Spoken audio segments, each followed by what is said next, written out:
মায়ানমারের যে আমাদের নাগাল্যান্ডের সাইডে যে বর্ডারটা রয়েছে, সেখানে কিছু বিদ্রোহী গোষ্ঠী ছিল যারা ভারতের অশান্তি ছড়ানোর একটা চেষ্টা করে। বহুদিন থেকে চলে আসছে, তাদেরকে ভারত সরকার কিন্তু ব্যান করেছে। সেই সমস্ত গোষ্ঠীগুলোকে ভারত সরকার কিন্তু ব্যান করেছে। তারা এখন মায়ানমারের এলাকার দিকে তাদের যে ঘাঁটি গড়ে তারা কিন্তু ওখানে রয়েছে। আর সেই জায়গায় যেভাবেই হোক সেখানে এয়ার স্ট্রাইক হয়েছে এবং সেসব এরিয়াগুলোকে ধ্বংস করা হয়েছে।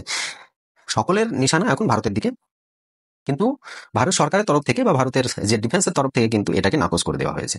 শোনা যাচ্ছে যে ভারত এবং মায়ানমারের যে সেনাবাহিনী, তাদের মধ্যে মিলিত একটা সংগঠন মিলে তাদের মধ্যে মিলিত একটা মহড়া চালায় এবং এই ঘটনাটা সম্পূর্ণ করে।